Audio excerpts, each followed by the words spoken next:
last minute against Desmond Green in Rochester because nobody in 155 wanted to fight him in his hometown. So they said, oh, let's take some random crazy kid and put him in there. So I went, and unfortunately didn't go my way.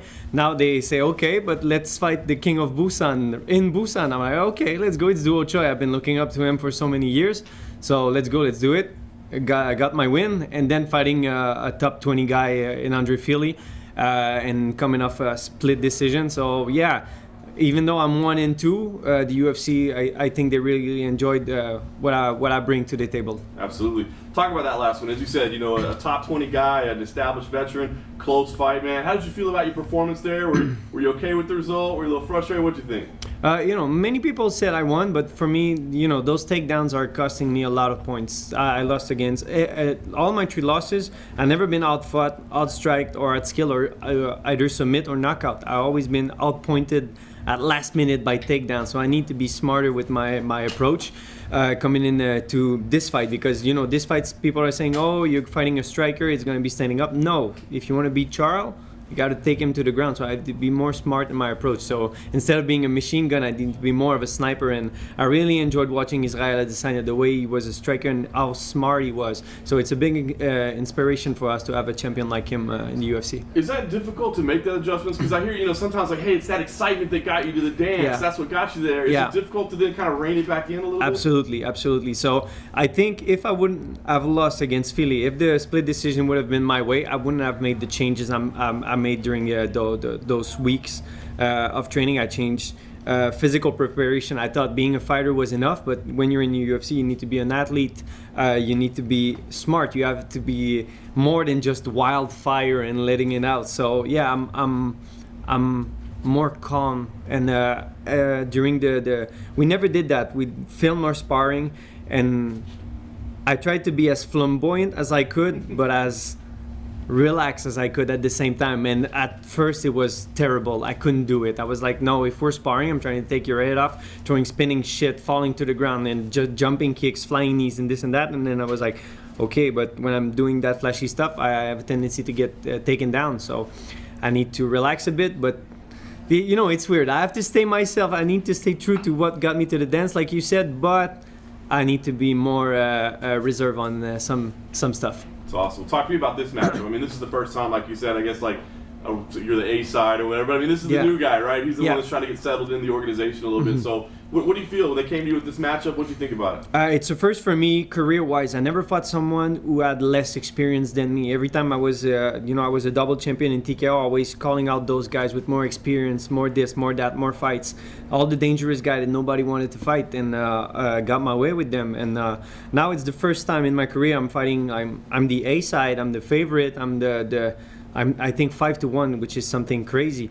And I accept it, but it's not something I can control. It's not something I can do anything about it. So my job is to go in, get that W, not to get a fight of the night. It's to get a performance of the night this time. Well, I was going to ask, so what if, you had 2 choices? It was either A, you take another loss, but it's a performance of the night, fight of the night, $50,000. Or you get a win, but it's 15 minutes of you laying on top of them, and if no, that's not gonna happen. That's not gonna happen. I'm not that type of guy. Even though I'm trying to transition my training and being like more than a striker, even though I landed some takedowns during sparring and this and that, I don't want that. I want to get up. I want to fight you. I want to get punched. I want to punch you.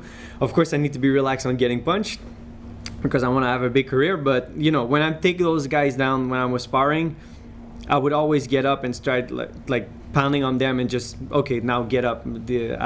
Let's have a striking battle.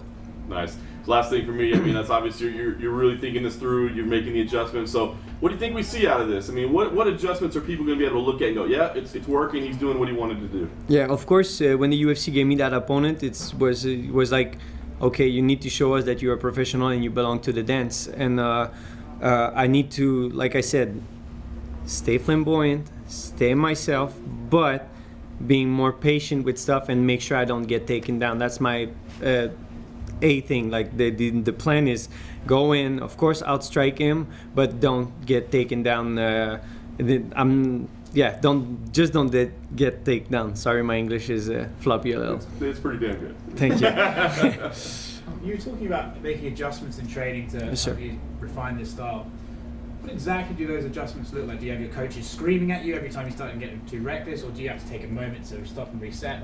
What exactly do those adjustments look like? We have pointers, like words in French, so to make sure that nobody gets what we're saying. And yeah, we have a couple words just to just basically it's just telling me to slow down. Take your time. The finish gonna come. Don't chase it. Because most of my finishes, I wasn't chasing them. I was just flowing with them. And the more you chase the knockout, unfortunately, the less you're gonna get it. So, yeah, being more patient is part of the game now. You mentioned that at the beginning the adjustment was really tricky. Is there ever a point where it's so frustrating that you're like, well, fuck this, I'll just do my regular thing? When I'm on the ground, like if I'm on your side control and I'm like pounding and you're like covering up and this, I'm like, no. I want more action. Like I'm gonna do crazy stuff, jump off the wall, hammer fist. Like I'm gonna do crazy stuff. I'm not gonna lay on you and be like, okay, I'm gonna win this one. No, that's not part of me yet. Like the transition was more in my striking exchanges. Make sure that you don't overextend and get taken down. But when it comes to the ground, I'm not a lay and pray guy. Never will be. I think it's not part of me. And yeah, like people say, no, it's the smart way to fight. Yeah, but it's not my way to fight, and I'm gonna fight my way. And last one for me, you mentioned at the beginning of this, Israel Adesanya, a bit of inspiration. Is Yeah. the earring a tribute to him, or do you guys have the same? Actually, I start wearing it like 2 days before my girlfriend say, hey, Israel got one. But yeah, man, Israel's one's like 10 G's probably. Mine is a cheap $10 one, but I was like, oh my god. Tell people, But you can just assume it's 10 G's. yeah, no, not yet.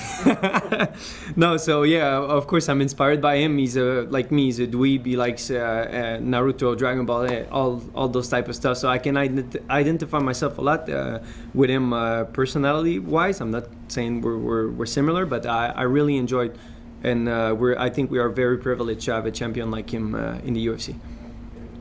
Going off that, tell me about the Horde.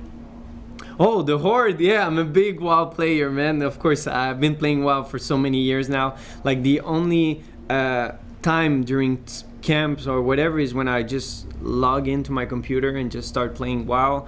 And yeah, it's just a way for me to just shut down all that fighting stuff. You know, I've been fighting for 10 years now. And yeah, even though I'm young, since I've been 14 years old and come back from school, training, fighting, not going out. So every time I had a moment for myself, playing World of Warcraft, man. So you have it tattooed on your leg. Yeah, correct? I do. So when I was watching your fight, I kind of saw it, and Yeah. I couldn't tell what it was. And then I looked at my Twitter mentions, and it was like asking about it. So are people that don't watch fights kind of getting into fights because, hey, I can relate to someone who has a Horde tattoo on them? Of course, I had a many response on Twitter. There was a picture of Leonardo DiCaprio like this pointing, and it says when you realize some random millennials has a Horde tattoo on his leg and he's fighting in the UFC. So people started to make meme about it. So it was very, very, very funny. Yes, some like I was playing actually World of Warcraft, and one of my friends is in a guild, blah, blah, blah, and they were like, "Oh my God, you're in the UFC! It's not true, da da da." And then I was talking with those guys. So yeah, I got good exchanges from the WoW community about it.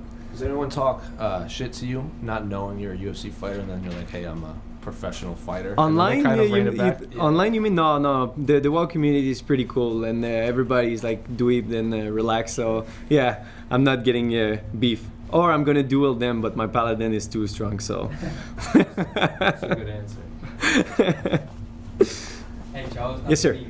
How you doing? Good, and you? Good. It's been said that Anthony Pettis is somewhat of your fighting hero. Absolutely. What are the specific parallels that you can draw between him and yourself in the octagon? The showtime, like it's hard for me to back that off. Like back in TKO, I was jumping off cages, like doing all those crazy finishes. Of course, I've always been inspired by Anthony, man. Just the way he carries himself, his style, the way he's fighting. I've always been a fan and forever will be. Yes, sir. Anybody else? Gucci. Thank you very much, guys. Thank you for keeping up with my English. Like